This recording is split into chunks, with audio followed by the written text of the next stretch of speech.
Occasion ఏదైనా location ఎక్కడైనా తెలుగువారి వేడుక అంటే ఆలివ్ మిఠాయి ఉండాల్సిందే. Welcome to Suman TV. నేను తిరుమల్.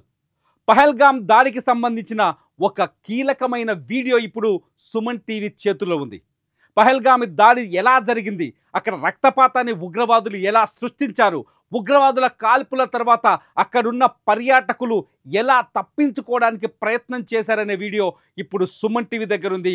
ఆ వీడియో చూస్తే పహల్గామ్లో దాడి జరుగుతున్న సందర్భంలో జరిగిన ఉన్మాదం, దుర్మార్గం కళ్ళకు స్పష్టంగా కనిపిస్తుంది. మీరు స్క్రీన్ మీద కనిపిస్తున్న వీడియోలో చూడొచ్చు.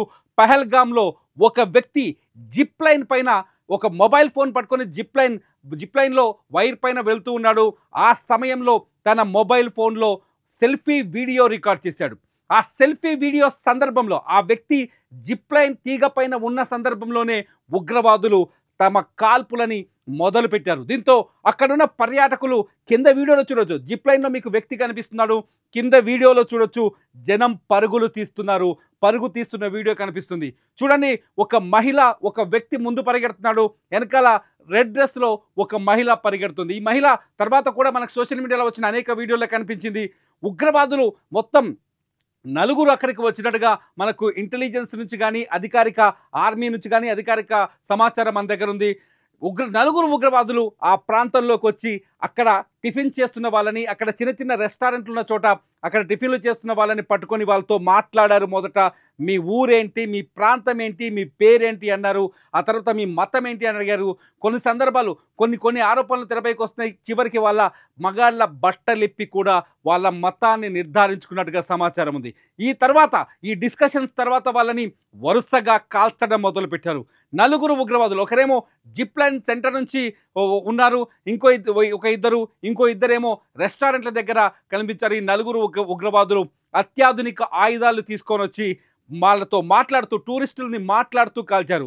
రెడ్ డ్రెస్లో ఉన్న అమ్మాయి, రెడ్ డ్రెస్లో ఉన్న మహిళ తనతో పాటు తన భర్తను కూడా చంపమని ఉగ్రవాదుని వేడుకున్న సందర్భంలో ఆ ఉగ్రవాది ఆమెతో చెప్తాడు. ఆమె కర్ణాటకకు సంబంధించిన మహిళ. ఉగ్రవాది ఆమెకు చెప్తాడు, వెళ్ళి నీ ప్రభుత్వానికి మోదీతో చెప్పుకోపో అని బెదిరిస్తూ ఉంటాడు. ఆ వీడియోస్లో మీరు చూడొచ్చు, చెల్లా చెదరైన మనుషులను చూడొచ్చు. కింద అనేక మంది ఉన్నారు. అక్కడ పార్క్ లాగుంది. పార్క్లో జిప్ లైన్ ఒకటి ఏర్పాటు చేశారు. ఆ జిప్ లైన్లో ఒక వ్యక్తి సెల్ఫీ వీడియో తీసుకుంటాడు. మీరు ఆ వీడియోని క్షుణ్ణంగా పరిశీలిస్తే మీకు అర్థమవుతుంది. అక్కడున్న కింద జనం పరిగెడుతున్నారు, కింద జనం పరుగులు తీస్తున్నారు. వాళ్ళ వెనకాల ఉగ్రవాదులు కూడా తాపీగా నడుచుకుంటూ వెళ్తున్నారు. జిప్ లైన్ దగ్గర ఇద్దరు వ్యక్తులు, దాన్ని నిర్వహించే ఇద్దరు వ్యక్తులు ఉంటారు. ఆ వ్యక్తుల దగ్గర నుంచి ఆ వ్యక్తి రిలీజ్ అవుతాడు. జిప్ లైన్ వైర్ నుంచి రిలీజ్ అయ్యి వెళ్తూ వీడియో రికార్డ్ అవుతుంది. ఆ వీడియోలో కింద అతని వెనకాల మీరు అబ్జర్వ్ చేయండి, క్లీన్గా అబ్జర్వ్ చేయండి, అతని వెనకాల పరిగెడుతున్న ప్రజలు కనిపిస్తారు. దాదాపు 22 గంటలు అడవిలో నడుచుకుంటూ వచ్చిన పాక్ ఉగ్రవాదులు ఈ కాల్పులకు తెగబడ్డట్టుగా తెలుస్తుంది. లష్కరే తోయిబాకి సంబంధించిన ముఠా, ది రెసిస్టెంట్ ఫ్రంట్కి సంబంధించిన ఉగ్రవాదులుగా తెలుస్తుంది.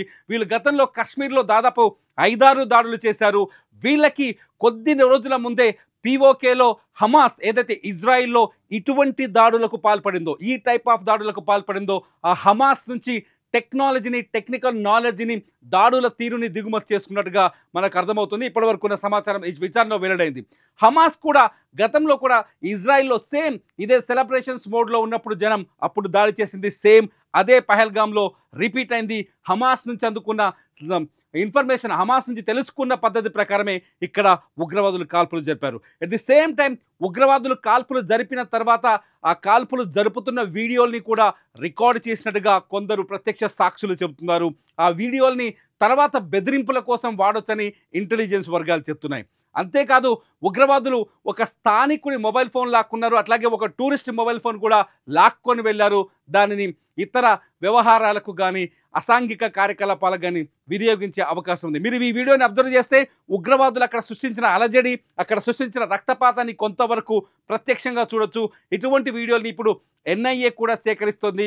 ఈ సంఘటన పైన ఎన్ఐఏ విచారణ జరుపుతుంది. ఈ వీడియోల సేకరణ తర్వాత ఎన్ఐఏ దీనిపై పూర్తి దర్యాప్తుని, నివేదికని తయారు చేసి కేంద్రానికి అందించే అవకాశం ఉంది. మొత్తానికి పహల్గామ్ రక్తపాతానికి సంబంధించి సోషల్ మీడియాలో ఇప్పుడు కొన్ని వీడియోస్ చిన్న డ్యూరేషన్ ఉన్న సెల్ఫీ వీడియోస్ కనిపించాయి. కానీ ఇది మాత్రం ఒక పెద్ద వీడియో. ఈ వీడియోలో అక్కడ ప్రత్యక్షంగా అక్కడ జరుగుతున్న అలజడికి సంబంధించిన వీడియో. ఈ వీడియో ఇప్పుడు మీరు సుమన్ టీవీలో ఎక్స్క్లూజివ్గా చూస్తున్నారు. ఈ పహల్గామ్ ఉగ్రవాదుల ఉత్పాతంపై ఉగ్రవాదుల దాడిపై మీరేమనుకుంటున్నారు? ఇటువంటి ఉగ్రవాదాన్ని అణచివేయాలంటే ఏం చేయాలి? ఈ వీడియో కింద మీరు తప్పక కామెంట్ చేయండి. చూస్తూనే ఉండండి సుమన్ టీవీ.